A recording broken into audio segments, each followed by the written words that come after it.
සුව වේවා සුව බෝ වේවා ඔබ රට සහ මුළු ලෝකයේම නිදුක් වේවා නිරෝගී වේවා ආයු වැඩි වේවා ඒකයි ප්‍රාර්ථනාව. අද සඳුදා දවසක් ආරම්භ වෙනවා පත්තර මේන්තුව සමග අලුත් සතියක් ආරම්භ කරන්න සූදානම්. අදත් වැස්ස වහී වහී. අදත් වැස්ස වහී වහී. හැබැයි පහුගිය දවස්වල තරම්ම වැස්ස නෑ. අදින් පස්සේ වැස්ස ටිකක් අඩුවේ කියලා කාලගුණිකා දෙපාර්තමේන්තුව අනාවැකි පළ කරනවා. දිවයිනේ බස්නාහිර මධ්‍යම සබරගමුව උතුර සහ උතුර මැද පළාත්වලත් කඩින් කඩ වැසි ඇති වෙන්න පුළුවන්. ඒ වගේම ගාල්ල සහ මාතර දිස්ත්‍රික්කවලත් මේ වැසි අද දවසේදී බලාපොරොත්තු වෙන්න පුළුවන් කියලායි කාලගුණිකා දෙපාර්තමේන්තුව නිකුත් කරන නිවේදනයේ සඳහන් වෙන්නේ. මේ වැස්ස කාලය අයන් වස්සාන කාලය. එතකොට වැස්ස කාලෙදී වැස්ස බලාපොරොත්තු වෙන්න වෙනවා. මේවා කර්මානුරූපව සිද්ධ වෙන දේවල් නෙවෙයි. මේවා නියාම ධර්ම. උතු නියාම, බීජ නියාම, චිත්ත නියාම, ධම්ම නියාම, කම්ම නියාම ආදී විදිහට කර්මානුරූපව නෙවෙයි ලෝකේ නියාම ධර්මයන් තියෙනවා. ලෝකේ කර්මානුරූපව සිද්ධ වෙන දේවල් තියෙනවා, නියාමයන් අනුව සිද්ධ වෙන දේවල් තියෙනවා කියලා බෞද්ධ දර්ශනයේදී සඳහන් වගේම මේක සිද්ධ වුණොත් ඒක ප්‍රතිඵල විදිහට මේක සිද්ධ වෙන්න පුළුවන්. ඒ බව තමයි අපි මේ පුවත්පත්වලිනුත් පසක් කරගන්නේ. අද ජාතික පොත්පත් වාර්තා කරන පුවත් සිරස්වල අතරේ මොනවද තියෙන්නේ බලමු.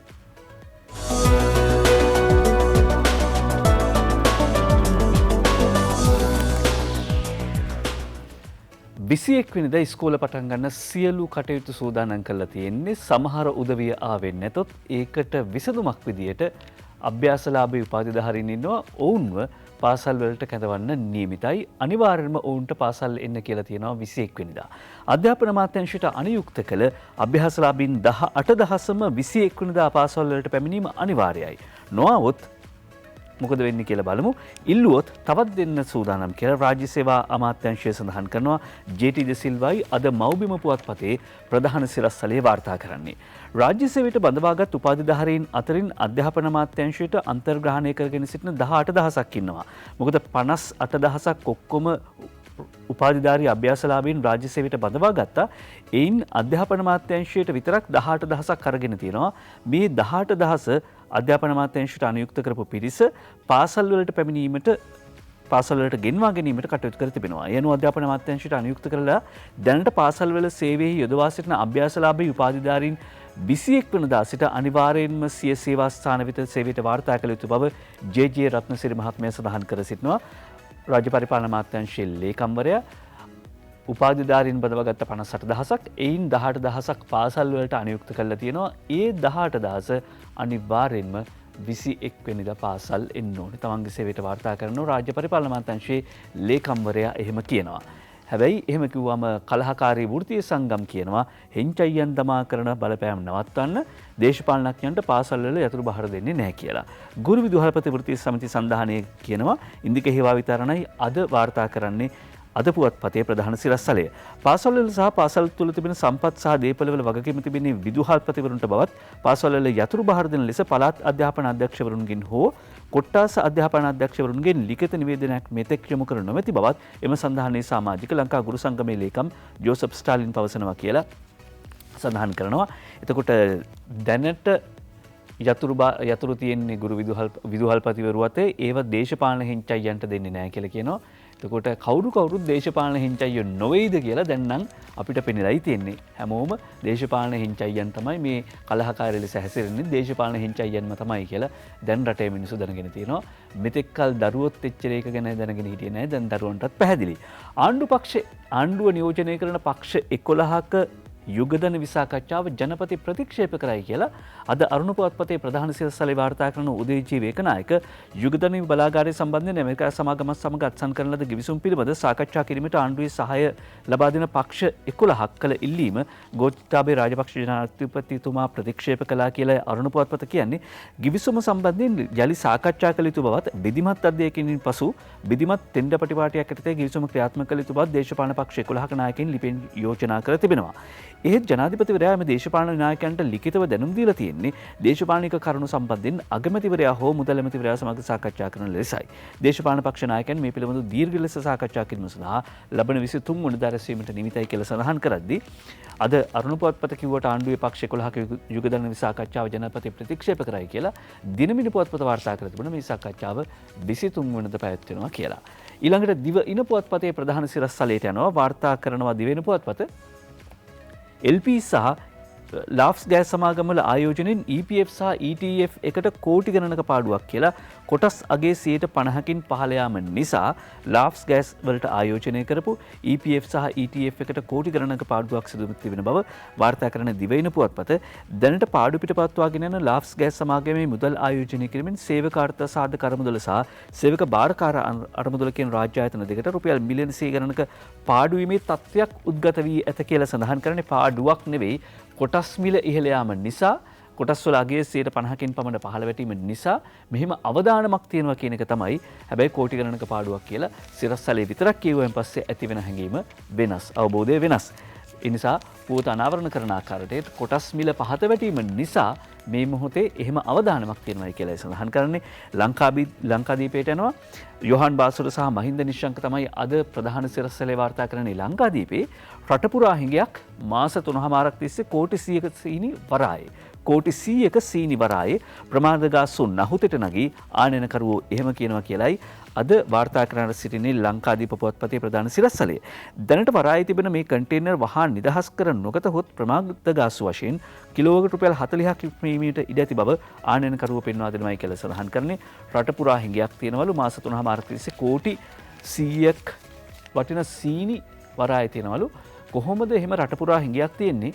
මීට කලින් අපි වාර්තා කර සිටියා අවුරුද්දට ඕන සීනි ප්‍රමාණය වගේ 3 ගුණයක් රට ඇතුළට ගෙනලා තියෙනවා කියලත් ඇතැම් තැනක වාර්තා වෙනවා. කොහොමද අවුරුද්දට අවශ්‍ය කරන සීනි ප්‍රමාණයට වඩා වැඩි ප්‍රමාණයක් මේ බදු සහනය දුන්නායින් පස්සේ ලංකාවට ගෙන්නලා තියෙන කෙනෙක් පැහැදිලි. එහෙමනම් කොහොමද මෙහෙම සීනි හිඟයක් ඇති වෙන්නේ? හාල් කිලෝවක් සතුසෙන් රුපියල් 98ට දෙනවා කියලා අමාත්‍යාචාර්ය බන්දුලු ගුණවර්ධන මහත්මයා කියනවා. අනුර ප්‍රේමලාල් වාර්තා කරන්නේ අද දිනමින පුවත්පතේ ප්‍රධාන සිරස්තලය පොන්නි සම්බ කිලෝ එකක් සතොස මගෙන් රුපියල් 98කට අලෙවි කිරීමට පියවරගෙන තිබෙනවා කියලයි ආචාර්ය බන්දුලු ගුණවර්ධන මහත්මයා ඔබට දක්වමින් අද දිනමින පුවත්පත වාර්තා කර සිටින්නේ. මේ තමයි අද වාර්තා වෙන ප්‍රධාන සිරස්තල. හැබැයි ප්‍රධාන සිරස්තල වලට මගහැරුණු බොහෝ සිරස්තල තියෙනවා. ඔබ දැනගන්නම ඕන කාරණා කීපයක් දරුවන්ට එන්නත ලබා දීම පිළිබඳව තියෙනවා. ඊළඟට වාර්තා වන රෝගීන් සංඛ්‍යාව හෙට අනිත් දවස් දෙකේ නිවාඩු දෙකක් එනවා. එහෙම වුණාම මොන වගේ තත්ත්වයක් උදා වේද? අපි කොවිඩ් මර්ධනය කිරීමේ කාර්යසාධක බලකායේ ප්‍රධානී ජෙනරාල් ශවේන්ද්‍ර සිල්වා මහත්මයා එක්කත් දුරකථන විශ්ේ කතා කරන්න බලාපොරොත්තු වෙනවා. ප්‍රතිඵල සාර්ථකයි ඔබ කරපු කැපකිරීමේ. හැබැයි ඔබ සහ මම කරපු කැපකිරීමට වඩා 100,000 ගාණය වාරයක් වැඩි කැපකිරීමක් කළා කොවිඩ් මර්ධනය කරන්න සෞඛ්‍ය අංශ විශේෂයෙන්ම ආරක්ෂක අංශ ජෙනරාල් ශවේන්ද්‍ර සිල්වා මහත්මයාට මේ අවුරුදු 1.5 කාල සීමාව තුළ හරියට එක රැයක් නිදාගන්න ලැබුණද කියලා අපි දන්නේ නැහැ. එකක් අපිත් කතා කරන දුනා පාන්දරම අද උදෙත් අපි එතුමාට මේ සඳුදා දවසේ සතියක ආරම්භක දවසේ ඒකබද්ධ මාණ්ඩලික ප්‍රධානී යුද හමුදාපති ජෙනරාල් ශවේන්ද්‍ර සිල්වා මහත්මයාව දුරකථන විශ්ව සම්බන්ධ කරගන්නවා. ආයුබෝවන් සුබ උදෑසනක් ජෙනරාල් තුමනි. ආයුබෝවන් සුබ උදෑසනක් දිනෝෂ. සමාවෙන්න කරදර කරනවා උදේ පාන්දරම. හැබැයි දැන් කාරණා කීපයක් දැනගන්න ඕනේ. එකක් තමයි අද දිනමින පුවත්පතත් වාර්තා කරනවා සයිනෝෆාම් මාත්‍රා දෙකම ගත් පිරිස කෝටියක්මවයි කියලා. මේ අර ඔබතුමාලා මහා පරිමාණ වශයෙන් එන්නත් ලබා දීමේ වැඩපිළිවෙල මත එන්නත්කරණය කිරීමේ රැල්ලක් ආරම්භ කිරීමේ ප්‍රතිඵල කොහොමද එන්නත්කරණයේ ප්‍රතිඵල විශේෂයෙන්ම තරුණ සහ දරුවන් එන්නත් ලබා ගැනීම කෙරෙහි දක්වන උනන්දුව මේ සියලු කාරණා ගැන මුලින්ම දැනගන්න කැමතියි. ඔව් එන්නත්කරණය තාමත්ම සාර්ථකව කරගෙන යනු ලබනවා. විශේෂයෙන්ම ශ්‍රී ලංකාවේ සම්පූර්ණ ජනගහනයෙන් 1,27,83,535ක් එසේත් නොමැතිනම් 58.32%, ඒ කියන්නේ 59ක වගේ ආසන්න සංඛ්‍යාවක් මේ වන විට එන්නත් මාත්‍රා දෙකම ජනතාව තුළ ලබා දීමට හැකියාව ලැබිලා තිබෙනවා. තවත් ලක්ෂ 19ක වගේ සංඛ්‍යාවක් ඉදිරි සති දෙක තුලදී දෙවන මාත්‍රය බලාපොරොත්තු සිටිනවා. ඒ සංඛ්‍යාවත් එන්නත් ලබා ගත්තම බොහෝ දුරට 70%කට ආසන්න සංඛ්‍යාවකට මාත්‍රා දෙකම ලබා දීමට හැකියාවක් තිබෙනවා. එතකොට එන්නත් සම්බන්ධයෙන් ගත්තම ඔබ අහපු ප්‍රශ්නේ ළමයි සම්බන්ධයෙන් ඔව් මේ වන විට පයිලට් ප්‍රොජෙක්ට් එකක් වශයෙන් මම හිතන්නේ අත්හදා බෙදීමක් වගේ මේ වන විට කොළඹ පාසල් කිහිපයක් තෝරාගත් පාසල් කිහිපයක වයස අවුරුදු 18 19 කියන කාණ්ඩේ එන්නත්කරණය ෆයිස් එන්නත ලබා දීම ආරම්භ කරලා තිබෙනවා. මීට ප්‍රථම පැවති කොයි කාර්යසාධක බලකාර රැස්වීමේදී අතිගරු ජනාධිපති ගෝඨාභය රාජපක්ෂ මැතිතුමා දැනුම් දුන්නා වයස අවුරුදු 15යි 19යි අතර කාණ්ඩේ රටේ පාසල් යන සියලුම අයවලුන්ට පයිස් එන්නත ලබා දෙනවයි කියන එක. මේ අනුව විශේෂයෙන්ම ජනාධිපතිතුමා අපිට උපදෙස් ලබා දුන්නේ වයස අවුරුදු 18 19 කාණ්ඩයෙන් ප්‍රථමයෙන් පටන් ගන්න කියලා. අපි මේ බව දැනුම් දුන්නා රටේ ජනතාවට 21 වෙනිදායින් ආරම්භ වන සතියේදී අපි රට තුල මේ ආකාරයෙන් 18 19 ලබා දෙනවා කියලා. ඒකේ පෙරහුරුවක් වශයෙන් තමයි දැන්ට මේ වෙන විට කොළඹ දිස්ත්‍රික්කයේ පාසල් කීපයක මේ නත්කරණය කරන්නේ. නමුත් අපි ජනතාවක් වශයෙන් බැලුවම වයස අවුරුදු 30ට වැඩි සියලුම ජනතාවට මේ සංඛ්‍යාත්මකව බැලුවොත් ලබා දීලා තිබෙනවා. නමුත් අපි දකින්නවා සුළු වශයෙන් හෝ විශේෂයෙන්ම ඔය වයස අවුරුදු 60 වැඩි කාණ්ඩේ හතරින් පතර පුද්ගලයෙක් දෙන්නෙක් එන්නත් ලබා නොගෙන තිබිච්ච. දැන් ඒක විශේෂයෙන්ම අපි දැක්කා ඊයේ නෙමෙයි පෙරේදා දිනේදී මරණ වාර්තා වුණු සංඛ්‍යාවෙන් 85ක් වගේ තිබ්බේ. මිය ගිය අයවලුන් කිසිදු එන්නතක් ලබා නොගත් කට්ටියක් ඉන්නවා. ඉතින් මම හිතන්නේ වයස අවුරුදු 90 85 75 වගේ කාණ්ඩවල. ඉතින් මෙතෙක් යම් කිසි පුද්ගලයෙක් එන්නතක් ලබා නැත්නම් ඔබ හිතන්නේ විශේෂයෙන්ම අරමුණු කරගත්තේ වයස අවුරුදු 20 29 කාණ්ඩයක් වෙන්නේ නැති. ඒ වැනි ජනතාවගේ ඉල්ලා සිටින්නේ තෝරගන්න වෙන්න දෙයක් නැහැ. එන්නතක් හැකියික්මනින් ලබා ගැනීම තමයි වැදගත් වන්නේ. ඔබට යම් කිසි ආකාරයක ආරක්ෂිත තත්ත්වයක් රැඳවාගෙන ජීවත් වෙන්න ඕනේ නම් මම හිතන්නේ බොහෝ දුරට මේ එන්නත ලබා ගැනීම වශයෙන් වැදගත් වෙනවා.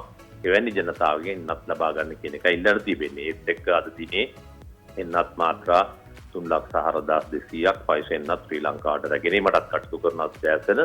ඉතින් එන්නත් ශ්‍රී ලංකාවට රජයේ විසින් ලබාගෙන ගෙන්වා ගනිමින් සිටිනවා තවදුරටත්. ඉතින් ඒ එන්නත් ලබා ගැනීම සහ ආරක්ෂා සහිත සිටීම ධමත් වැදගත් වෙනවා. ඒ කියන්නේ ලෝකේ සමාවෙන ජෙනරාල්තුමනි ලෝකේ බොහෝ රටවල් වලට එන්නත් මාත්‍රාවක්වත් ලබා ගන්න බැරිව තියෙද්දි අපි එන්නත් මාත්‍රා දෙකම මේ රටේ ජනතාව විදිහට අපි ලබනවා නොමිලේ. ඒක ප්‍රතිලාභයක්. අනිවාර්යයෙන්. මොකද මෙවැනි සංඛ්‍යා දැනට මේ අපි කිව්ව 59ක වගේ සම්පූර්ණයෙන් ජනගහනය එන්නත් කරපු රටවල් කිහිපයයි තියෙන්නේ ලෝකේ. ඒත් එක්කම අපේ මේ සංඛ්‍යාවන් වශයෙන් මේ විදිහට ගත්තට බෞද්ධරයක් ලබාගෙන තිබෙන්නේ. ඒත් එක්ක මම කිව්වා වගේ තවත් ලක්ෂ 19ක වගේ සංඛ්‍යාවක් පිටිසක්තියේදී දෙවෙනි මාත්‍රාත් ලබා ගැනීම නියමිතව තිබෙනවා. ඒ කියන්නේ අපි මේ ඔක්තෝබර් මාසයේ අවසාන භාගය වෙනකොට සැලකිය යුතු ප්‍රමාණයක් රටේ ජනතාවගෙන් එන්නතුත් ලබාගෙන දෙකම ලබාගෙන අවසන් කරලා ඒක විශාල ජයග්‍රහණයක් කියලා තමයි අපිට කියන්න පුළුවන්. ඔව්. දැන් අපි එන්නත් මාත්‍රා දෙකමත් අරගෙන තියෙනවා. ඊට පස්සේ නිරෝධායන නීති රීති ටිකක් ලිහිල් කරලා තියෙනවා. ඒ නිසා නිවාඩු දවස් දෙකක් එනවා. අපි ගමන් බිමන් ගියාට කමක් නැද්ද? කමක් නැහැනේ මෙච්චර කලුත් හිර වෙලා හිටියනේ. ඔහොම කියලා බොහෝ දෙනෙක්ට හිතෙනවා ඇත ජෙනරාල්තුමනි. හැබැයි මේ ඊටාම දැඩි කැපකිරීමක ප්‍රතිඵලය තමයි අපි අරගෙන තියෙන්නේ. දවස් දෙකක නිවාඩුවක් ඔන්න මෙන්න තියෙද්දි සතිය ආරම්භක දවසේ ඔබතුමා අපිට දෙන පණිවිඩය මොකද්ද? මෙහෙමයි. ඔබ දකිනවා විශේෂයෙන්ම සමහර ලෝකයේ ප්‍රධාන රටවල් ඉතාමත්ම කොයි සම්පූර්ණයෙන් පහළ වෙලා තිබ්බ රටවල් පවා එන්නත් ලබා රටවල් පවා සමහර අවස්ථාවලදී කොයි දාසාදී තියෙන වහා වැඩිවීමක් දකින්නට ලැබෙන ස්ථාන අපි ලෝකේ දකිනවා. ඉතින් රටේ ජනතාව ඉල්ලා සිටින්නේ පසුගිය මාස දෙකක අපි විශාල කැපකිරීම කරනු ලැබුවා. පසුගිය අවුරුදු දෙකමාර තුලත් කරනු ලැබුවා. නමුත් විශාල වශයෙන් අපි දැක්කේ පසුගිය මාස දෙකේදී එන්න විශේෂයෙන්ම කොයි දාසාදී වැඩිවීම. ඉතින් ජනතාවට මේක මම හිතන්නේ සතියකින් අමතක කරන්න හැකියාවක් නැහැ. අපිට මේ ඔය ලොං වීකෙන්ඩ් නැත්නම් දීර්ඝ සති අන්තවල අත්දැකීම් අපි අප්‍රේල් මාසේ ඒ වගේම පසුගිය දෙසැම්බර් මාසේ දුටුවා අත්විඳා. ඉතින් නවත වතාවක් මේ සති අන්තයක මෙවැනි දේවල් ජනතාව ඒක රාශිය ඔබගේ නිමාඩුව ගත කිරීම කිසිදු ප්‍රශ්නයක් නැහැ. නමුත් ඒක ඔබගේ අයිතියක්, ඔබ කළ යුතු දෙයක්. ඒක ප්‍රශ්නයක් නැහැ. නමුත් අපි ඉල්ලා සිටින්නේ ජනතාව ඒක රාශී වෙන ස්ථානවල සිටීමෙන් හැකියතාක් දුරට මගහරින්න ඔබ කැපකිරීමෙන් ජනතාව විසින් කරන ලද කැපකිරීම වල ප්‍රතිඵලයක් වශයෙන් තමයි මේ බුද්ධිමත් ජනතාවක් අපේ රටේ ඉන්නින්ද තමයි අපිට හැකියාවක් ලැබුණේ මේ ආකාරයෙන් කොවිඩ් පාලනය කරගන්න. ඉතින් අපි ජනතාව ඉල්ලා සිටින්නේ තවදුරටත් බුද්ධිමත්ව මේ ගැන හිතලා මේ සතියන්තවල ඒක රාශී වීම සහ අනිකුත් ඒක රාශී වීම ඉදිරි කාලයේදී වළක්වා ගන්න අපි දැන් අද දිනේ වෙද්දී මේ කොවිඩ් ආශ්‍රිත මරණ 12 දක්වා අඩු කර ගැනීමට හැකියාව ලැබිලා තියෙනවා. ඔය දාසාදිතයන් 600ට වැඩි අඩු සංඛ්‍යාවක් වාර්තා වනවා ඊයේ දිනේදී. මේ සියලුම කැපකිරීම් වල ඇත්තටම ප්‍රධාන කණ්ඩායම තමයි රටේ ජනතාව. ඔබ දුන්න සහයෝගය. ඉතින් ඒ සහයෝගය තවදුරටත් අපි බලාපොරොත්තු වෙනවා. කොවිඩ් වර්ධනය කරන්න නම් කටයුතු කරන්න එපා කියන එකයි තාමත්ම කාරණකින් දක්වන්නේ. ස්තුතියි ජෙනරාල්තුමනි, ඔබතුමා මේ ගැටලුව, ඒ කියන්නේ මේ ඩෙල්ටා රැල්ල පැතිරෙන්න පටන් ගත්ත මොහොතෙත් අපිට කතා කළා නෑ මේක අපි කොහොම හරි කළමනාකරණය කරනවා කියන සහතිකය ලබා දුන්නා. මේ විශ්වාසය අපි තියාගත්තා. අද වෙනකොට ඒ විශ්වාසය තහවුරු වෙමින් පවතිනවා. ස්තුතියි. අද උදෑසනත් මේ කතා කළා ඉලක්කම් ටික කිව්ව නෙවෙයි, අපිට නැවත වතාවක් අපිට මේ ක්‍රමවේදය පිළිබඳ විශ්වාසයක් ඇති කරන්න සහ මොකක්ද අපි කරන්න ඕනේ මේ වගේ තීරණාත්මක අවස්ථාවක කියලා ඒ පණිවිඩය ලබා දුන්නාට ඒකාබද්ධ මානලික ප්‍රධානී යුද හමුදාපති ජෙනරාල් ශවින්ද්‍ර සිල් මහත්මයාට අපි නැවත වාරයක් ස්තුතිය පළ කරනවා. ඊයේ දවසේ එතුමා සඳහන් කළ අන්දමට මරණ වාර්තා වෙන්නේ 12යි. මරණ 12ක් වාර්තා වෙද්දී සමස්ත තත්ත්වය කොහොමද කියලා අපිට උපුටා දක්වන්න පුළුවන්. ඒ අනුව ඊයේ දවසේ ලංකාවේ තත්ත්වය සලකා බැලුවොත් අලුතෙන් ආසාදිතයන් 578ක් වාර්තා වෙනවා. නෑ නෙවෙයි වාර්තා වෙනවා. 578ක් වාර්තා වෙනවා. ඒ කියන්නේ අපි පුළුවන් තරම් මේ වාර්තා වෙන ප්‍රමාණය 100 ඉලක්කමට වඩා අඩුවෙන් තබා ගන්න එක තමයි වැදගත් වෙන්නේ කියලා සෞඛ්‍ය සේවා අධ්‍යක්ෂ ජෙනරාල්තුමත් සඳහන් කළා. මේ වෙනකොට සමස්තයෙන් 5,31,648ක් රෝගීන් ලංකාවේ වාර්තා වෙනවා.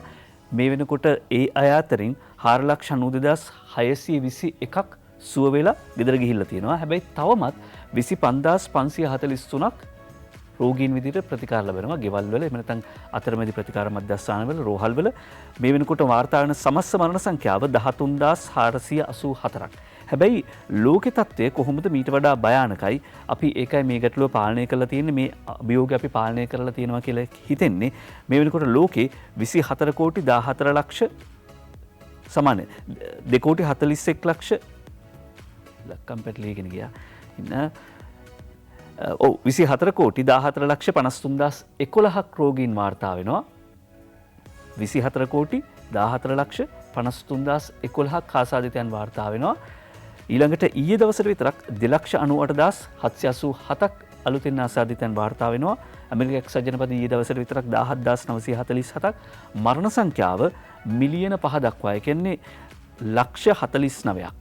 49,13,886ක් දක්වා ලෝකෙ වර්ධනය වෙලා තියෙනවා. ඊයේ දවසට මරණ 4,173යි. ඇමරික එක්සත් ජනපදයෙන් විතරක් මරණ 161ක් වාර්තා වෙනවා.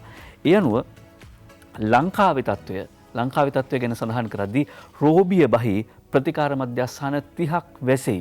සැනසිලිදායක පුවතක් අද සුජිත් හේවාජුලිකේ වාර්තා කරන විශේෂඥ වෛද්‍ය අන්ව හම්දානි මහත්මයා සෞඛ්‍ය අමාත්‍යාංශයේ එතුමා සඳහන් කරනවා කොවිඩ් රෝගීන්ගේ සංඛ්‍යාව මේ වන විට ක්‍රමයෙන් අඩුවීම නිසා කොවිඩ් ප්‍රතිකාර මධ්‍යස්ථාන ක්‍රමානුකූලව ඉවත් කිරීමට රජය තීරණය කර තිබෙනවා. ඒ අනුව මූලික පිරියක් ඉදිරියට ප්‍රතිකාර මධ්‍යස්ථාන 30ක් එම කටයුතු වලින් සම්පූර්ණයෙන්ම ඉවත් කළ බවයි සෞඛ්‍ය අමාත්‍යාංශයේ තාක්ෂණ සේවා අධ්‍යක්ෂ වෛද්‍ය අන්ව හම්දානි මහත්මයා ලංකාදීප පත්තරයට කියන්නේ.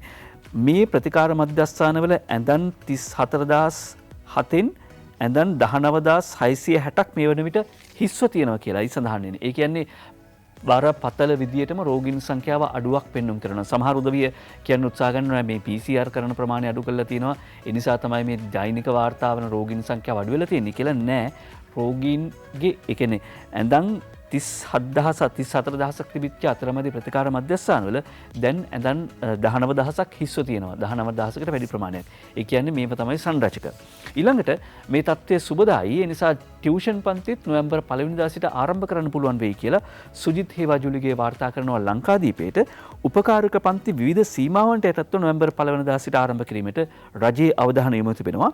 මේ සම්බන්ධයෙන් මුදල් අමාත්‍යාංශ අමාත්‍ය බැසිල් රාජපක්ෂ මහත්මයා සහ ආණ්ඩුවේ මන්ත්‍රීවරුන් පිරිසක් අතර විශේෂ සාකච්ඡාවක් පෙරේදා පැවැත්වුණා. මේ කාරණය ගැන අවධානය යොමු කරන්නේ ඒ සාකච්ඡාවේදී. උපකාරක පන්ති ආරම්භීම සම්බන්ධයෙන් සෞඛ්‍ය මන්ත්‍රීවරයාට දීර්ඝ වශයෙන් සාකච්ඡා කළා. නොවැම්බර් 1 වෙනිදා ඉඳලා ටියුෂන් පන්තිත් පටන් ගන්න පුළුවන් වෙයි කියලායි මුදල් ඇමති බැසිල් රාජපක්ෂ මහත්මයා එක්ක පැවතිච්ච මේ සාකච්ඡාවේදී තීන්දුවකට එළඹ තිබෙන්නේ. එවැගේම දුම්රිය ගමනුත් 21 වෙනිදා සිට සාමාන්‍ය පරිදි පවත්වාගෙන යන්න පුළුවන් වෙයි කියලා විශ්වාසය පළ කරනවා. යොහාන් බාසුර සහ මොරටුව රේඛා තරංගනී ෆොන්සේකාගේ වාර්තාව ලංකාදීපේට දුම්රිය දහවනේ සාමාන්‍ය තත්වයට ආරම්භ කරන්නට 21 වෙනිදායින් පස්සේ පුළුවන් වෙයි. ඒ කියන්නේ මේ ගත වෙන නිවාඩු දවස් එළමෙන නිවාඩු දවස් දෙකෙන් පස්සේ සාමාන්‍ය පරිදි ආරම්භ කරන්න පුළුවන් වෙයි. දිනකට ගමන් වාර 128ක් 130ක් විතර සංඛ්‍යාවක් දහනය කිරීමට බලාපොරොත්තු වෙනවා කියලයි දුම්රිය දෙපාර්තමේන්තුවේ උසස් නිලධාරියෙක් ලංකාදීප පුවත්පතට සඳහන් කර සිටින්නේ. හැබැයි මෙහෙම වුණත් අවදානම පහව නැහැ. ගමන් බිමන් යන්න එපා කියලා සෞඛ්‍ය සේවා අධ්‍යක්ෂ ජෙනරාල්වරයා ඉල්ලීමක් කරනවා. අවදානම තවම පහව ගිහිල්ලා නැහැ. මේ ඉලක්කම් හොඳයි, තත්ත්වය හොඳයි. හැබැයි අවදානම පහළ ගිහිල්ලා නැහැ. එළඹෙන දෙසැම්බර් මාසයේ අවසන් වන තෙක්වත් ගමන් බිමන් යාමෙන් වළකින ලෙස සෞඛ්‍ය සේවා අධ්‍යක්ෂ ජෙනරාල් විශේෂඥ වෛද්‍ය අසල ගුණවර්ධන මහත්මිය ඉල්ලීමක් කරනවා. ඒ නිසා ජනතාව සෞඛ්‍ය මාර්ග උපදේශවලට අනුකූලව හැසිරෙන්න ඕනේ.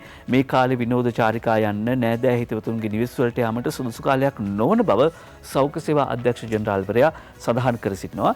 ඒ අතරේ අපි දැක්කා පහුගිය සතියන්තේ බොහෝ දෙනෙක් බොහෝ පෝලිං වල බොහෝ දුර ගමන් යන්න සූදානම් වෙලා හිටපු අන්දම පළාත් සීමා උල්ලංඝනය කර විනෝද චාරිකා ගියා දැස් යන්න බුද්ධි නිලධාරීන් පත් කළා තියෙනවා. ඉරිදා උදෑසනින් අවසන් වූ පැය 24ට විතරක් පළාත් සීමා උල්ලංඝනය කළ පුද්ගලයන් දහසකට වැඩි පිරිසක් ආපසු හරවා යවුවා කියලා අද පුවත්පත වාර්තා කරනවා. ඉන්දික හේවා විතරණය මේ වාර්තාව ගෙනෙන්නේ. අත්‍යවශ්‍ය නොවන කටයුතු වලට පළාත් හරහා ගමන් කිරීමට පැමිණෙන වාහන සහ පුද්ගලයන් ආපසු හරවා යාමට පොලිසිය කටයුතු කරනවා. ඊයේ 17 වෙනිදා උදේ 6න් අවසන් වූ පැය 24ක කාලය තුළ ඒ ආකාරයට අවසර නොමැතිව පැමිණි වාහන 526කුත් පුද්ගලයන් 1090කුත් ආපසු හරවා යවා තිබෙනවා කියලා පොලිස් මාධ්‍ය ප්‍රකාශක ජ්‍යෙෂ්ඨ පොලිස් අධිකාරී නිහාල් තල්දුව මහත්මයා සඳහන් කරනවා. ඒ නිසා නීති විරෝධී ආකාරයට පළාත් හරහා ගමන් කිරීම වැළැක්වීම සඳහා රට පුරා මාර්ග බාධක 158ක් යොදවා තිබෙනවා. බස්නාහිර පළාත් සීමාව තුළ පමණක් මාර්ග බාධක 13ක් යොදවා තිබෙනවා. කොහේ හරි යන්න හිතාගෙන ඉන්නව නම් ලේසි නෑ. පොලිසිය පරීක්ෂා කරනවා. ඒ නිසා ආපහු හරවා යවනවා. ආයේ Tamanට යන්න නිත්‍ය අනුකූල ලියවිල්ලක් නැත්නම් එහෙම නැත්නම් අත්‍යවශ්‍ය කාරණයකට නෙවෙයි නම් Taman යන්නේ ආයි ගමන ආපසු හරවා යවන්න ඉඩ තියෙනවා. සමහර උදවිය එහෙම ගමන ආපසු හැරෙනවා. තවත් උදවිය කියනවා නෑ ආපසු හර වෙන්නේ නෑ කියලා. ගුරු විදුහල්පති වැටුප් විෂමතාව පිළිබඳව කතා කරද්දී ගුරු විදුහල්පති වැටුප් විෂමතාව දුරු කරන්න උපරිම සහයෝගය ලබා දුන්නා කියලා අග්‍රාමාත්‍ය මහින්ද රාජපක්ෂ මහත්මයා කරන ප්‍රකාශය මව්බිම පුවත්පත වාර්තා කරනවා. දරු පරපුර වෙනුවෙන් දැන් ඉතින් වගකීම ඉටු කරන්න. කොවිඩ් මැද්ද උනත් වැටුප් වර්ධකය ලබා දෙන්න වැටුප් වැඩි කරන්න තීරණය කළා. ඒ අනුව මුලින් කියලා තිබුණේ කොටස් 3කින් වැටුප් වැඩි කරන්න නෑ කොටස් 2කින් වැඩි කරන්නත් ආණ්ඩුව එක පියවරක් ආපස්සට ගත්තා. මේ සියල්ල කරන්නේ දරු පරපුර වෙනුවෙන්. ඒ නිසා ගුරු විදුහල්පති වැටුප් විෂමතාව දුරු කරන උපරිම විසඳුම් දුන්නා. හැබැයි තවදුරටත් ඇයි මේක පමා කරන්නේ? මොනම උපක්‍රම ගෙනාවුණත් 21 වෙනිදායින් පස්සේ අපි වැඩට එන්නේ නෑ කියලා ඒ කරන ඉදිරි ක්‍රියාමාර්ග අද කියනවා කියලා සවනිශේෂාදී මේ වාර්තා කරන ජෝසප් ස්ටාලින් ඒ කලහකාරී වෘත්තීය සංගමයේ නියෝජිතයා කරන ප්‍රකාශය. ඒ අනුව අද මව්බිම් පුවත්පත වාර්තා කරලා සිටිනවා මේ සවනිශේෂාදීගේ වාර්තාව 21 වෙනිදායින් පස්සේ මොකද වෙන්නේ? 21 වෙනිදායින් පස්සේ මොකද වෙන්නේ කියන කාරණාව පිළිබඳව සඳහන් කරද්දී තම අරගලයේ කඩාකප්පල් කිරීමට බාල උපක්‍රම ගෙනාවත් ඒවට Taman නොසැලෙන බවත් ඉදිරි ක්‍රියාමාර්ග සම්බන්ධයෙන් විශේෂ ප්‍රකාශයක් අද සිදු කරන බවත් ජෝසප් ස්ටාලින් පවසයි කියලා මව්බිම පුවත්පත සඳහන් කරනවා. ඒ වගේම අපි මව්බිම පුවත්පතේ ප්‍රධාන සිරස්තලය අද වාර්තා කළ ජේ.ජේ. රත්නසිරි රාජ්‍ය පරිපාලන අමාත්‍යාංශයේ ලේකම්තුමා කියනවා ගුරු සේවයට අනුයුක්ත කරලා තියෙන නැත්නම් පාසල් වලට අනුයුක්ත කරලා තියෙන අභ්‍යාසලාභී උපාධිධාරීන් 18000 අනිවාර්යයෙන්ම 21 වෙනිදා සේවයට වාර්තා කරන්න ඕනි කියලා. නොආවොත් මොකද කරන්නේ? සහ ඕනනම් තවත් වැඩි පිරිස දෙන්න පුළුවන් කියලා කියනවා. අද අරුණ පුවත්පතත් මේ කාරණාව දෙපැත්තට පෙන්වුම් කරනවා. 21 වෙනිදා ගුරුවරුන් නාවොත් අභ්‍යාසලාභීන් 18000ක් පාසල් වලට ඊළඟට මහින්ද ජයසිංහ අනිත් කලහකාරී වෘත්තීය සංගම් නායකයා සඳහන් කරනවා 21 වෙනිදා එනවද නැද්ද තීරණය අද වාර්තා කරන්නේ අද අරුණ පුවත්පතයි මේ ප්‍රධාන සිරස්වල අතරේ නිලන්ත මధుරාවල සහ දර්ශන් කානිල් මොරටුවේ සිටයි වාර්තා කර සිටින්නේ. ඒ අනුව සිසුන් 200ට අඩු පාසල් 5000කට ආසන්න සංඛ්‍යාවක් ආරම්භ කරන තමයි අධ්‍යාපන අමාත්‍යාංශය තීරණය කළ තිබෙන්නේ. මුල් දින දෙකේ ඉගැන්වීම් කටයුතු සිදු නොකරන බවත් විධිමත් පරිදි පන්ති කාමරයේ කටයුතු ඊළඟ සතියේ සිට ආරම්භ කරන බවත් අධ්‍යාපන අමාත්‍යාංශයේ ලේකම් මහාචාර්ය කපිල පෙරේරා මහත්මයා සඳහන් කරද්දී මේ වෘත්තීය සංගම් කලහකාරී වෘත්තීය සංගම් සඳහන් කර සිටින්නේ නෑ අපි වැඩට එන්නේ නෑ. එදිනට දැවැන්ත වෘත්තීය ක්‍රියාමාර්ගයක් ගැනීමට නිමිත බව ලංකා ගෘහ සේවා සංගමේ ප්‍රධාන ලේකම් මහින්ද ජයසිංහ සඳහන් කරනවා කියලා කියනවා. 21 වෙනිදා අපි එන්නේ නැහැ. 21 වෙනිදා දැවැන්ත වෘත්තීය ක්‍රියාමාර්ගයක් ගන්නවා. කරන්නේ මොනවද කියලා අපි අද තීරණය කරනවා, අද ප්‍රකාශ කරනවා කියලායි සඳහන් කරන. JVP එකට සම්බන්ධ වෙන ජනතා විමුක්ති පෙරමුණට සම්බන්ධ වෘත්තීය සංගම් කිහිපයක් එකතු කරගෙන බරපතල එහෙම නැත්නම් දැවැන්ත වර්ජනයක් කරන්න, දැවැන්ත කඩාකප්පල් කාර්යක්‍රියා සිදු කරන සූදානම් කියන එක තමයි මේ පුවත මගින් අනාවරණ කෙරෙන්නේ. ඒ වගේම අද ලංකාදීප පුවත්පතත් වාර්තා කර තිබුණු ගුරු ප්‍රශ්නයට විසඳුම් නොදීම නිසා අධ්‍යාපනයේ මලගම තමයි මේ මලබෙර වැයෙන්නේ. එහෙම කියලා විශ්වවිද්‍යාල ආචාර්ය සමිති සම්මේලනයත් සඳහන් කරනවා. එතකොට දැන් කසකාරයෝ කස පුපුරනවා කියලා පේන්න තියෙනවා. මේ අතරේ ඊළඟ ගැටලුව තමයි තියෙන්නේ මේ පොහොර පිළිබඳව කතාව. පොහොර පිළිබඳව කතාව සඳහන් කරද්දී සමගි ජනබලවේගයේ පාර්ලිමේන්තු මන්ත්‍රී රාජිත සේනාරත්න මහත්මයා කියනවා ගුවනින් පොහොර ගේන්න බෑ කියලා ජනාධිපතිවරයා දන්නේ නැහැ. ගුවනින් පොහොර ගේන්න බෑ කියලා ජනාධිපතිවරයා දන්නේ නැහැ කියලා චෝදනා කරනවා. එහෙම දැනගෙන නෙවෙයි ඔය කියන්නේ ගුවනින් පොහොර ගේන්න පුළුවන් කමක් නැහැ. අද ගොවිය අර්බුදයක ජනාධිපතිතුමා කියලා තියෙනවා ගුවනින් හරි පොහොර ගේන්න කියලා. ගුවන් යානා වලින් පොහොර ගේන්න බෑ. ජනාධිපතිවරයා මුලින්ම රාජ්‍ය පරිපාලනයට ආවම ඔහොම තමයි. ඒක තමයි කියන්නේ පළපුරුදු දේශපාලනඥයෝ අවශ්‍යයි රට පාලනය කිරීමට කියලා රාජිත සේනාරත්න මන්ත්‍රීවරයා සඳහන් කළා වුණාට අද දිනවෙන පුවත්පත වාර්තා කරනවා නයිට්‍රජන් දියර පොහොර අඩංගු නයිට්‍රජන් දියර පොහොර ලීටර 22,22ක් සමාවෙන 22,22ක් ලංකාවට ඇවිල්ලා තියෙනවා. නයිට්‍රජන් අඩංගු දියර පොහොර 22,22ක් ඉදිරියේදී මෙරටට ඉන්දියාවෙන් හෙට එනවා ඒ පොහොර ටික. ඒ පේටන්ට් එකේ අයිතිය තියෙන අපේ ලංකාවට කියලායි සඳහන් කරන්නේ. සමාවෙන්න. ඉන්දියාවෙන් හෙට එන පොරවල පේටන්ට් එක අපේ ඒත් ඉන්දිය සමාගමක් ඒක මිලට අරගෙන මේ පේටන්ට් එක මේ දියර පොහොර වර්ගය නිෂ්පාදනය කිරීමේ පේටන්ට් බලපත්‍රය තියෙන්නේ ලංකාවේ විද්‍යාඥයින් පිරිසකට කියලා අද කෘෂිකර්ම අමාත්‍යාංශයේ ලේකම් මහාචාර්ය උදිත් කේ ජයසිංහ මහත්මයා කරන ප්‍රකාශය වාර්තා කරනවා සාලිය කුමාර ගුණසේකර. එතකොට මේ ඉන්දියාවෙන් එන පොහොර වර්ගය මොකද්ද? මේ ඉන්දියාවෙන් එන පොහොර වර්ගය නයිට්‍රජන් දියර පොහොර. මුලින්ම මේ තොගය ලංකාවට ගුවනින් ආනය කිරීමට නියමිතයි. අර රාජිත සේනාරත්න මන්ත්‍රීවරයා කිව්වට ගුවනින් පොහොර ගේන්න බෑ කියලා ජනාධිපතිතුමා දන්නේ නැහැ කියලා. ඒ වුණාට හෙට වෙනකොට මේ පොහොර තොගේ ලංකාවට එනවා. මේ පොහොර පිළිබඳව කතාව මහාචාර්ය උජිත් ලේකම්තුමා සඳහන් කරනවා. ඒ අනුව මේ පොහොර තොගේ ආනයනය කිරීමට අදාළ ප්‍රසම්පාදන කටයුතු අද දිනේදී සිදු කිරීමට නියමිතයි. ගුවන් යානයෙන් දියර පොහොර ආනයනය කිරීමේදී අනුගමනය කරන විද්‍යාත්මක ක්‍රමවේදයක් තියෙනවා. ඒක රාජිත සේනාරත්න මන්ත්‍රීතුමා දන්නේ නැතුව ඇති. හැබැයි ඒ ක්‍රමවේදයන් අනුව ලංකාවට ගේනවා. මේ දියර පොහොර සඳහා ඉතාමත් සාධාරණ මිලක් ලබා දීලා තියෙනවා. නයිට්‍රජන් දියර පොහොර සඳහා වැය කෙරෙන්නේ රුපියල් බිලියන 9ක් පමණයි. යූරියා ආනයනය කිරීම සඳහා පමණක් පසුගිය කාලේදී රුපියල් බිලියන 31ක් වියදම් කරලා තියෙනවා. හැබැයි බිලියන 9කින් ගෙනාව වුණාට මේ යූරියා වලට වඩා ප්‍රතිඵලදායකයි කියලයි මහාචාර්ය උජිත් මහත්මයා සඳහන් කර සිටින ලේකම්වරයා කෘෂිකර්ම අමාත්‍යාංශයේ. ඒ අනුව බීවගාවට සහ බඩේනගු වලට අවශ්‍ය දියර පොහොර යූරියා වලට සමානුපාතිකව ගෙන්වන අතර යූරියා කිලෝග්‍රෑම් 45ක ඇසුරුමකින් ලබා දුන් නයිට්‍රජන් ප්‍රමාණය මේ දියර පොහොර ලීටර 500කින් ලබා දෙනවා කියලා තමයි ලේකම්තුමා කියන්නේ. ආනයනය කරන දියර පොහොරවල සාම්පල ඉන්දියාවේ වගේම ලංකාවෙත් පර්යේෂණාගාරවල පුළුල් විදියට පරීක්ෂා කිරීමෙන් පස්සේ ඒවායි බැරලෝහ තියෙනවද, අපද්‍රව්‍ය තියෙනවද, ක්ෂුද්‍ර ජීවීන් ඉන්නවද, බැක්ටීරියා අඩංගුද මේවා පරීක්ෂා කරලා එහෙම අපද්‍රව්‍ය නෑ කියලා තහවුරු කරගත්තයින් පස්සේ තමයි මේ පොහොර ගෙන්නන්නේ.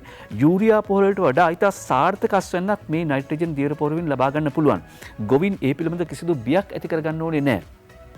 දැන් සමහර ගොවි මහත්තුරුන්ට ලනු දෙනවා. සමහර ලනු අඹරන උදවිය ඉන්නවා මේ දවස්වල. හැබැයි නයිට්‍රජන් දියර පොහොර ගේනවා.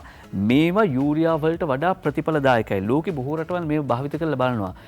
විශේෂයෙන්ම සිකියම් ප්‍රාන්තයේ ඉන්දියාවේ සිකියම් ප්‍රාන්තයේ කාබනික වගාවක් කියන 100%ක්ම කාබනික වගාවක් කරන ප්‍රාන්තයක්. සිකියම් ප්‍රාන්තය ගත්තොත් ලංකාවට වඩා විශාලයි. මේ වගේ භූමි ප්‍රමාණයෙන් ජනගහනයෙන් වගා කරන ප්‍රමාණයෙන් අස්වැන්නේ මේ සියල්ල අතින් ලංකාවට වඩා විශාල. ඒ කියන්නේ රටකට වඩා විශාල ප්‍රාන්තයක ඉන්දියාවේ 100%ක්ම මේ කාබනික ගොවිතැන කරනවා. පරිසරහිතකාමී ගොවිතැන කරනවා. සිකියම් ප්‍රාන්තයේත් මේ වගේ දියර පොහොර භාවිත කරනවා. මේ නයිට්‍රජන් දියර පොහොර ශාකයට ඉදුවයින් පස්සේ ශාකය ඉක්මනින්ම උරා ගන්නවා. ඒ නිසා කාර්යක්ෂමයි. ලෝකේ බොහෝ රටවල් මේක භාවිත කරනවා. කාබනික පොහොර ගොවිතැනේ කටයුතු පමණක් සිදු කරන සිකියම් ප්‍රාන්තයේදීත් මේකයි භාවිත කරන්න කියලා සෞඛ්‍ය කෘෂිකර්ම අමාත්‍යාංශයේ ලේකම්වරයා සඳහන් කරනවා. නයිට්‍රජන් දියර පොහොරත් එක්කම ෆොස්ෆරස් සහ පොටෑසියම් නිසියාකාරයෙන් යෙදීමෙන් පස්සේ සාර්ථක අස්වැන්න ලබා ගන්න පුළුවන්. මේ පොහොර නිෂ්පාදනය කිරීමේ බලපත්‍රය ඉන්දිය සමාගමකට විකුණලා තියෙනවා. ඒ නයිට්‍රජන් පොහොර දියර ලීටර් ලක්ෂ 22ක් හෙට ලංකාවට පැමිණීමට නියමිතයි කියලා සඳහන් කරද්දී ඉන්දියාවෙන් එන මේ පොහොර වර්ගයේ පේටන්ට් එක තියෙන්නේ අපේ විද්‍යාඥයින්ට. ඒ කියන්නේ අපිට තමයි ඒක අයිතිය තියෙන්නේ. ඒ අතර හෙක්ටාර් ලක්ෂ 6.5ක වී වගාවට කොම්පෝස්ට් හදන්න සහනාධාරය ඉල්ලලා තියෙනවා. ගොවි ජනතාව වැඩ ඔය උද්ඝෝෂණ වලට එන්න එහෙම නැත්නම් උද්ඝෝෂණ වලට එන හැමෝම ගොවි මහත්තුරුන්ද එහෙම නැත්නම් සමහර දේශපාලනික උනන්දුව මත සමහර වෙනවද සමහරට සල්ලි දීලා ගෙන්න ගන්නවද කියන එක පැහැදිලි. සාලි කුමාර ගුණසේකර වාර්තා කරන්නේ ඇත්තම ගොවි මහත්තුරු දැන් කාබනික පොහොර හදනවා. මෙවර මහකන්නේ වී වගා කරන හෙක්ටාර ලක්ෂ 6මාරක් සඳහා කොම්පෝස්ට් පොහොර නිෂ්පාදනයට ගොවීන් සහනාධාර ආයුධම් කරලා තියෙනවා කියලා ගොවිජන සේවා කොමසාරිස් එල් අබේරත්න මහත්මයා සඳහන් කරනවා. යනුව ගොවි ජනතාව වැඩ කරනවා ලබන කන්නේදී වී කිලෝවකට රුපියල් 70ක මිලක් ලබා දෙනවා කියලා කෘෂිකර්ම මැති මහින්දානන්ද අලුත්ගමගේ මහත්මයා සඳහන් කර සිටින්නේ. ලබන කන්නේදී වී කිලෝවකට රුපියල් 70ක මුදලක් ලබා දෙන්න කියලා ජනාධිපතිතුමා උපදෙස් ලබා දුන්නා කියලායි මහින්දානන්ද අලුත්ගමගේ කෘෂිකර්ම මැතිතුමා සඳහන් කරන්නේ. නිර්මාණ ගුණරත්න වාර්තා කරනවා අද මව්බිම පුවත්පතට. මහින්දානන්දට සජබයින් විරෝධතාවක් පොහොර ප්‍රශ්න විසඳුවෙන්නේ නැතොත් අපි විශ්වාස භංගයක් ගේනවා කියලා 37 නායක පාර්ලිමේන්තු මන්ත්‍රීතුමා සඳහන් කරනවා. සමගි ජන බලවේගයේ මහින්දානන්ද ඇමතුමාට එරෙහිව කෘෂිකර්ම ඇමතුමාට එරෙහිව. ඒ අතරේ මහින්දානන්ද ඇමතුමා පහුගිය දවසක රෑ තිබුණ සාකච්ඡාවක් SM චන්ද්‍රසේන ඇමතුමාගේ ගෙදර අනුරාධපුර දිස්ත්‍රික්කය කියලා කියන්නේ ගොවි ජනතාව සහ වී අපිට බත දෙන ජනතාව වැඩි වශයෙන් ජීවත් වෙන ප්‍රදේශයක්. එහෙම නැත්නම් බත් දුන් පියවරුන් ඉන්න ප්‍රදේශයක්. එනිසා මේ ගැටලුව ඔවුන්ට තදින්ම දැනෙනවා. ආතතිය එහෙම නැත්නම් සමාජයේ උණුසුම්කාරී තත්ත්වය ගොවි ජනතාව අතර පීඩනය අනුරාධපුර දිස්ත්‍රික්කයේ වැඩි. හැබැයි අනුරාධපුර දිස්ත්‍රික්කයේ දේශපාලන නායකත්වයක් විදියට SM චන්ද්‍රසේන මහත්මයා මේ ගැටලුවේදී ඉස්සරහට එනවා. බොහෝ අය පස්සට යනවා. අපි දැක්කා ගිය සතියේත් ආණ්ඩුවේ පසුපෙළ මන්ත්‍රීවරුන් 40ක් ලියුමක් දෙනවා නෑ රසායනික පොහොර ගෙන්නන්න කියලා. SM චන්ද්‍රසේන ඇමතුමාට ස්තුතියි කියන්න ඕනේ. මොකද මේ පරිසර හිතකාමී වැඩපිළිවෙලක්නේ. ඊනියා පරිසර සංවිධානය මේක හොඳයි කියන්නේ එළියට එන්නේ නැහැ. මොකද උන්ට ඩොලර් ලැබෙන්නේ නැහැ. මේවට ඩොලර් ලැබෙන්නේ වෙන කාරණා නිසා. හැබැයි මේ කාබනික පරිසර හිතකාමී ගොවිතැනට යන අමාරු ගමනට දුෂ්කර ව්‍යායාමයට ඉස්සරහට එනවා නම් බය නැතුව ඒ සටන වෙනුවෙන් එයට ස්තුතිය පළ කරන්න ඕනේ. SM චන්ද්‍රසේන ඇමතුමාගේ ගෙදර යන සාකච්ඡාවක් තිබුණලු. ඒ සාකච්ඡාවේදී තමයි මේ කරුණ අනාවරණය වෙන්නේ. එතනදී කියනවා මහින්දානන්ද ඇමතුමා රජයේ පොහොර සමාගම් එක ගැටෙද්දී රජයේ රසායනික පොහොර සමාගම් එක ගැටෙද්දී නාමල් කරුණාරත්නලාට මාෆියාවෙන් මුදල්. නාමල් කරුණාරත්නලාට මාෆියාවෙන් මුදල්. අනුරාධපුර පොහොර ගැටලුව පිළිබඳව ඉඩම් මැතිතුමා SM චන්ද්‍රසේනගේ අනුරාධපුර නිවසේ පෙරේදා රැ පැවතිච්ච සාකච්ඡාවේදී තමයි මේ බව කිව්වේ ඇමතිතුමා. ශ්‍රී ලංකා පොදුජන පෙරමුණ නියෝජනය කරන ප්‍රාදේශීය සභා නියෝජිතයෝ රැසක් මේ අවස්ථාවට සහභාගී වෙනවා. මොකද ඔවුන්ට තමයි ගොවියෝ එක්ක ගැටෙන්න සිද්ධ වෙන්නේ. ඒ නිසා ඔවුන් එක්ක කතාවක් තිබුණා. මේ මාස 25 වෙනිදා වන විට අනුරාධපුර දිස්ත්‍රික්කයේ සියලුම ගොවි ජන සේවා මධ්‍යස්ථාන වලට පොහොර බෙදා අවසන් කරන බව ඇමතිවරයා මෙතෙන්දි කිව්වා. කාබනික ගොවිතැනට එකවරම ගමන් කිරීම අපහසු කාර්යයක්. ඒක පහසු දෙයක් නෙවෙයි. ලෝකේ බලවත්ම දෙවන මාෆියාව තියෙන රසායනික පොහොර සමාගම්වල මේ ලෝකේ දෙවන බරපතල මාෆියාව එක තමයි හැප්පෙන්නේ. එහෙම හැප්පෙනකොට ආණ්ඩුව ගොවියා පාරට බස්සන්නේ නාමල් කරුණාරත්නට මුදල් ලබා දෙන්නෙත් මේ මාෆියාව බව ඇමතිවරයා සඳහන් කළා කියලා අද වාර්තා කරනවා අරුණ පුවත්පත. හැබැයි සමහර ගොවීන් සාර්ථක ප්‍රතිඵල ලබා ගනිද්දී ඊළඟට 1920 ගණන් වල විතර රටට ඒ කියන්නේ පිටරටවල් වලට සත්තු ගෙනියන්න එහෙම නැත්නම් විකුණන්න ඒ ගෙන්නන සත්තු తాවකාලිකව රඳවන ස්ථානයක් විදිහට තමයි දෙහිවල සත්තුවත් ආරම්භ වෙන්නේ. හැබැයි දැන් මේ වෙනකොට ඒක සත්වෝද්‍යානයක් බවට පත් වී තිබෙනවා. සත්වෝද්‍යානයෙන් නිදානයක් මතුවෙලා අද වාර්තා කරනවා ඉල්ලමක් මතුවෙලා දෙහිවල සත්වත්වයේ පොහොර නිදියක්. මේ වාර්තාව සාලි කුමාර ගුණසේකර සහ චාරුප වාර්තා කරන ක්‍රිෂාන් කාර්යවසම් ඒ අනුව දෙහිවල සත්වත්වයේ පොහොර නිදියක් පවතින බව මෑතක වෙනතුරුත් කවුරුවත් හොයාගෙන නැහැ. හැබැයි මේකේ සේවක මණ්ඩල ඉතාමත්ම කාර්යක්ෂම වෙලා ඔවුන් කාබනික පොහොර නිෂ්පාදනය කරන්න පටන් අරගෙන තියෙනවා. ඔවුන් කියනවා කාබනික පොහොර නිෂ්පාදනය සඳහා අපි යොදාගන්නේ ශාක භක්ෂක සතුන්ගේ වසුරු විතරයි. ඒ කියන්නේ රයිනෝ, සීබ්‍රා, ඇලිගේටර් ඊට පස්සේ සමාවෙන අලි, මීහරක් මේ වගේ සතුන්ගේ වසුරු විතරයි. මාංශ භක්ෂක සතුන්ගේ වසුරු පොහොර හදන්න යොදාගන්නේ නැහැ. මොකද ඒ වසුරු වල යම් රෝගකාරක තියෙන්න පුළුවන් නිසා, බැක්ටීරියා වර්ග තියෙන්න පුළුවන් නිසා. ඒ වගේම මේ සේවකයන්ට අපි හිසනම ආචාර කරන්න ඕනේ. ඔවුන් කියනවා අපි මේ පොහොර නිපදවන්නේ අපිට තේ බොන්න, කෑම කන්න ලැබෙන විවේකයේදී. අපි හදන කාබනික පොහොර වලට ඉතා හොඳ ඉල්ලුමක් තියෙනවා. සාමාන්‍යයෙන් මේ විදිහට පොහොර උර 200ක් විතර දවසකට නිෂ්පාදනය කරනවා. රුපියල් 150කට අලෙවි කරන්නේ උණු කැවුම් වගේ විකිනනලු මේ පොහොර. උණු කැවුම් වගේ දෙහිවල සත්තුවත්තේ අලුත් පොහොර නිදියක් මතුවෙලා නෙවෙයි මතු කරලා අරගෙන තියෙනවා. ඒ සේවක පිරිස සේවක මණ්ඩලයට දෙහිවල සත්වෝද්‍යානයේ සියලුම සේවකයන්ට මේ පරිසර හිතකාමී නැත්නම් කාබනික පොහොර නිෂ්පාදනය කරන දරන උත්සාහ වෙනුවෙන් අපි ඔවුන්ට සුබපතනවා, ස්තුති කියනවා. මුළු රටක් වෙනුවෙන් හිසනම ආචාර කරනවා. ඒ දෙහිවල සත්තුවත්තේ පොහොර නිදිය. ඒ අතරේ හරිත කෘෂිකාර්මාන්තයක් සඳහා ජනාධිපති කාර්යසාධක බලකායක් පත් කර තිබෙනවා. අහිතකර කෘෂි රසායන අවම කරන්න, එවැගේම දේශීය පරිසරයට ගැලපෙන පොහොර නිෂ්පාදනයේ දිරිගැන්වීම සඳහා පෞද්ගලික අංශයේ, රාජ්‍ය අංශයේ අධ්‍යක්ීම් ලත් පුද්ගලයන්ගේ සමන්විත කමිටුව මේ කාර්යසාධක බලකායක් තමයි මේ පත් කරන්නේ. ඒ අනුව හරිත කර්මාන්තයක් සඳහා, හරිත කෘෂි කර්මාන්තයක් සඳහා ජනාධිපති කාර්යසාධක බලකායක් පත් කර තිබෙනවා කියලා අද අරුණ පුවත්පත වාර්තා කරද්දී ජනාධිපතිතුමාගේ නියෝගයකට අනුව, එහෙම නැත්නම් ජනාධිපතිතුමාගේ අදහසකට අනුව තමයි ඒ හරිත කෘෂිකාර්මික බලකාය ආරම්භ කෙරෙන්නේ. ඒ අතරේ ජනාධිපතිතුමා මුණ ගැහෙන ගිටාර එකක් අරගෙන ගියපු කෙනෙක් ගැන අද වාර්තා කරනවා. ඒ මව්බිම් පුවත්පත ජාත්‍යන්තර ජයගත් මැණිකෙට ජනපතිගෙන් සුබ පැතුම්. ජනාධිපතිතුමා සහ ජනාධිපති ආර්යාව මුණ ගැහෙන්නට යොහානි සිල්වා ඊයේ පෙරේදා එතුමාගේ නිවසට ගියා. මිරිහානි පිහිටි නිවසට ඊයේ උදේ ගියා කියලායි සඳහන් වෙන්නේ.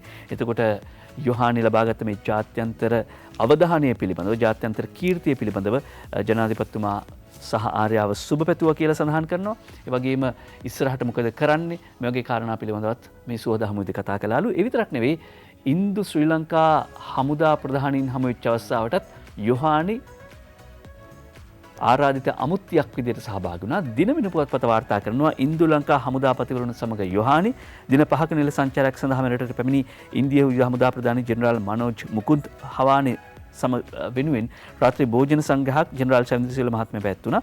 ඒ අවස්ථාවට ඒ සාදේ ගී ගැයීම සඳහා ජනප්‍රිය වුන් ගායිකා යොහානි ද සිල්වා, දෙරටේ හමුදාපතිවරුන් බිරින්දෑවරුන් වන වීනා නර්මානි සහ සුජිවාන් නෙල්සන් කියන මහත්මීන් සමග සුවද හමුවක, එහෙම නැත්නම් සුවද කතාබහක නියැලෙන අන්දම ඡායාරූපේ පළ කරනවා.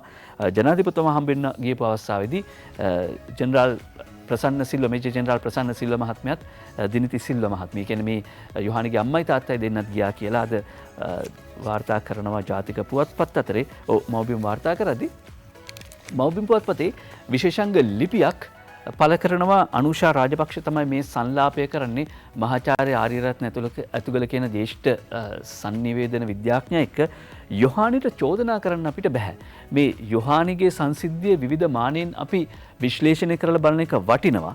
ජනප්‍රිය සංස්කෘතිය ලෝකයේ සිදුවන දේවල් වලට විනිශ්චයක් දෙන්න අමාරුයි. ජනප්‍රිය සංස්කෘතික ලෝකේ මේ සිද්ධ වෙන දේවල් වලට විනිශ්චයක් දෙන්න අමාරුයි. මේක යොහානිගේ වාසනාවද එහෙම නැත්නම් වෙන කාරණයක්ද කියලා බොහෝ දෙනෙක් ප්‍රශ්න කරනවානේ. ඒකට තමයි මේ උත්තරේ. අහඹු සිදුවීමක් තමයි බොහෝ දුරට සිද්ධ වෙන්නේ.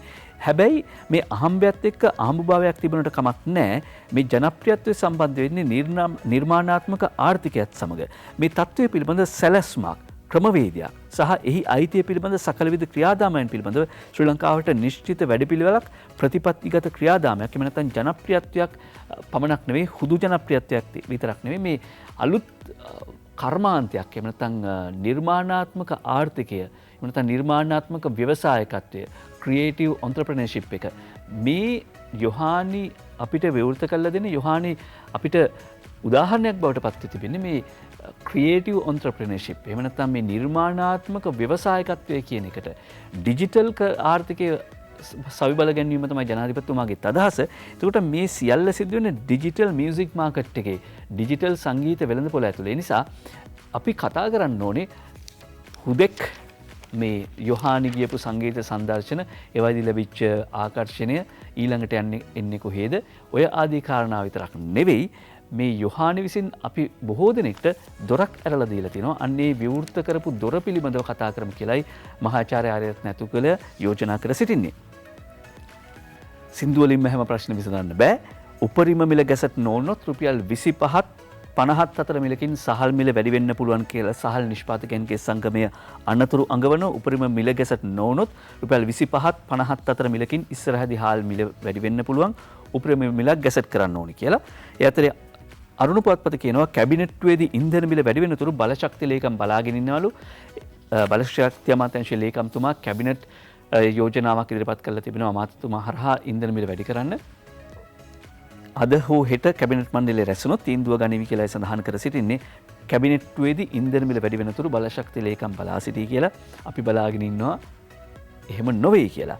රට විවෘත කළාට පස්සේ ආර්ථික කටයුතු යථාවත් වෙමින් පවතිනවා කියලා මහ බැංකුව සඳහන් කරනවා. අද ශාම්නුවන් ගණේවත්තේ වාර්තා කරන දිවෙන පුවත්පතේ අනුව මහ බැංකුව විශ්වාසය පළ කරන්නේ අජිත් නිමඩ් ගබ්‍රාල් මහ බැංකුව අධිපතිවරයා විශ්වාසය පළ කරනවා මේ අවුරුද්දේදී 5% ආර්ථික වර්ධන වේගයකට අපිට යන්න පුළුවන් කියලා. මේ අතර විදුලි ඉංජිනේරු සංගමයත් දෙකට කැඩෙයි කියලා අද වාර්තා කරනවා අරුණ පුවත්පත. විදුලි ඉංජිනේරු සංගමයත් දෙකට කැඩෙයි. කාරණා තමන් සටන් කරන කාරණා පොදු අරමුණු වෙනුවෙන් දේශපාලනික න්‍යායපත්‍ර වෙනුවෙන් කැප කළොත් පොදු අරමුණු දේශපාලන න්‍යායපත්‍ර වෙනුවෙන් කැප කළොත් ඉදිරියේදී තව බොහෝ සංගම් මේ විදිහට කැඩෙන්න පුළුවන්. ඒ අතර කොන්දොස්තරවරු නැතිව බස් දුවන්න අවසර ඉල්ලනවා. කොන්දොස්තරවරු නැතුව බස් දුවන්න අවසර දෙන්න කියලා ගමන විජේරත්න ලංකා පෞද්ගලික බස් හිමියන්ගේ සංගමේ සභාපතිවරයා ඉල්ලීමක් කරනවා. නිසි ආදායමක් නොමැති නිසා කොන්දොස්තරවරුන්ට වැටුප් ගෙවන්න බෑ.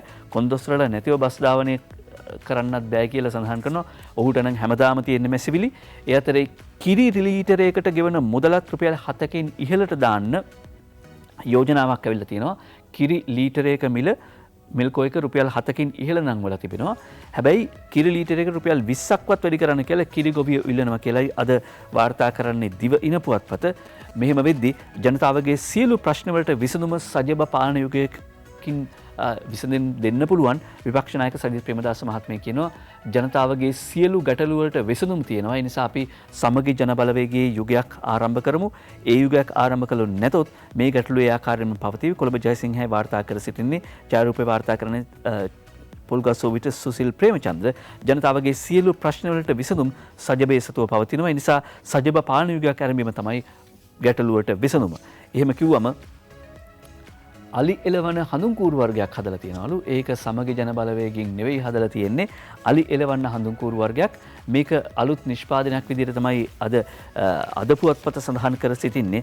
අලි එලවන්න හඳුන්කූරු නිදර්ශනී වික්‍රමසිංහ වාර්තා කරන්නේ වන අලින් පළවා හැරීම සඳහා විශේෂිත හඳුන්කූරක් නිපදවීමට අදාළව පසුගියදා සිදු කරන ලද අත්හදබැලීම් සාර්ථක වී ඇතැයි පරිසර අමාත්‍යාංශය සඳහන් කරනවා. අමාත්‍යාංශය කියන විදිහට නිවෙස් තුල දල්වන මේ විශේෂිත හඳුන්කූරයෙන් නිකුත් වන සුවඳ ආග්‍රහණය කරන වන අලින් නිවාස වලින් බැහැරව ගමන් කරන අතර නිවාස වලට පහර දීමට නොපෙළඹෙන බව පරීක්ෂණ වලින් හෙළි වී තිබෙනවලු. අලි එලවන්න හඳුන්කූරු జాතියක් ඔන්න එනවලු. ඊළඟට රතන හිමිගේ පාර්ලිමේන්තු මන්ත්‍රී දුරේට අපේ ජන බලපක්ෂය කලගොඩත් ඥානසාර හිමියන්ගේ නම යෝජනා කරා තිබෙනවා කියලා ජාතික පුවත්පත් වාර්තා කරද්දී රතන හිමිගේ මන්ත්‍රී ධූරය ඉවත් කළ බවට මෙතෙක් දන්වල නැහැ කියලා පාර්ලිමේන්තු මහලේකම්වරයා කියනවා. ඊළඟට මව්බිම් පුවත්පතට අවධානය යොමු කළාම වහබ්වාදීන් පිරිසක් පුත්තලමේ පල්ලියකට කඩා වැදිලා කුඩියක් හදමින් හිටපු තරුණයෙක් කපා කොටා පිස්තෝලකින් පහර දීලා තියෙනවා. මීට කලිනුත් මෙහෙම සිද්ධියක් වෙලා තියෙනවා. බලෙන් ඇතුළු වෙලා පල්ලි බිමේ කම්බි වැටකුත් ගහලා වහාබ්වාදයට මිසක් වෙන ඇදහිම් වලට ඉඩක් නැහැ කියලායි ඔවුන් තර්ජනය කළා තින්නේ. සැකකරුවන් 3 දෙනෙක් රිමාන්ඩ් භාරයට පත් කරලා තිබෙනවා.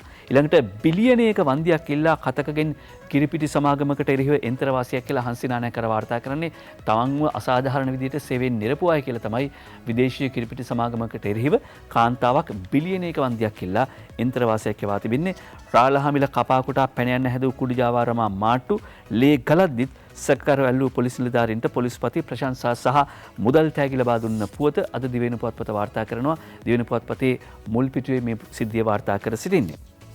ඊට පස්සේ අපි අවධානය යොමු කරන්න කැමති පොලාගේ ලියවිල්ලට. පොලාගේ ලියවිල්ලත් අද ලියවෙන්නේ ගුරුවරුන් සිසුන්ට එරෙහිව කරන සටන පිළිබඳව. ගුරුවරුන් සිසුන්ට එරෙහිව කරන සටන පිළිබඳව තමයි අද පොලා ලියන්නේ. යනුව පොලා සඳහන් කරනවා නැත්නම් ඉන්දික පොල්කොටුව මේ ලිපියෙන් සඳහන් කරනවා 21 පාසලට වඩින ගුරු දෙවිවරු 21 වෙනිදා පාසලට එන්නේ ගුරු දෙවිවරු. ලෝකයේම අසීරු මොහොතක ලෝකයේම කොරෝනාවෙන් වැටකන වෙලාවක තමන්ගේ ජීවිතවලට වඩා තමන්ගේ දරුවන්ගේ ජීවිතවලටත් වඩා අන් අයගේ දරුවන්ගේ ජීවිත වෙනුවෙන් ඒ දරුවන්ගේ දැස් වෙනුවෙන් මොන අභියෝග තිබුණත් ලබන 21 වෙනිදාට පාසල් කරා ගිහින් ජාතියේ දරුවන්ගේ වගකීම් බාර ගන්නා උත්තරීතර ගුරු මව්වරුන් පියවරුන් ජාතියක් පුද දෙන ගුරු විරුවන් වෙනු ඇතයි කියලායි සඳහන් කර සිටින්නේ ඉන්දික පොල්කොටුව. 21 වෙනිදාට බොහෝ ගුරුවරු පාසල් එන්න සූදානම්. බය නැති ගුරුවරු සහ හදවතක් ඇති ගුරුවරු 21 වෙනිදා පාසල් එයි කියලායි ඉන්දික පොල්කොටුව කියන්නේ.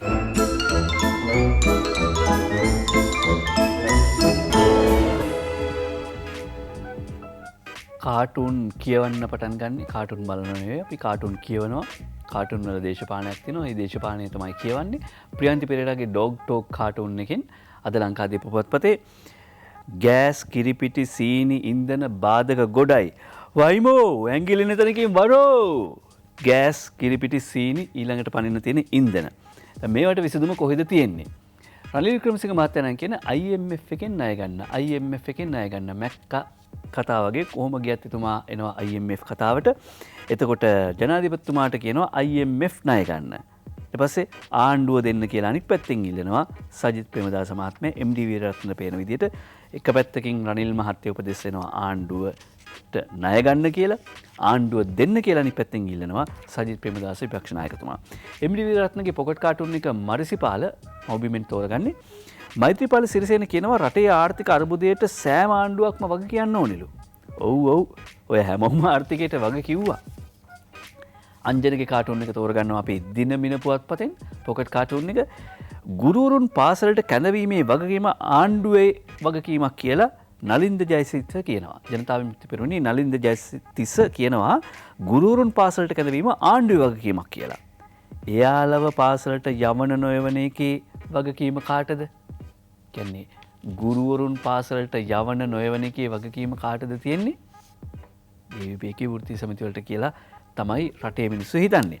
ශ්‍රීකාන්තගේ ශ්‍රී දූපත පොකට් කාටුන් එක තෝරගන්නවා. ලී ක්වාන් යූ සිංගප්පූරු හැදුවේ මර්ධනයෙන් කියලා SB කියනවා බං.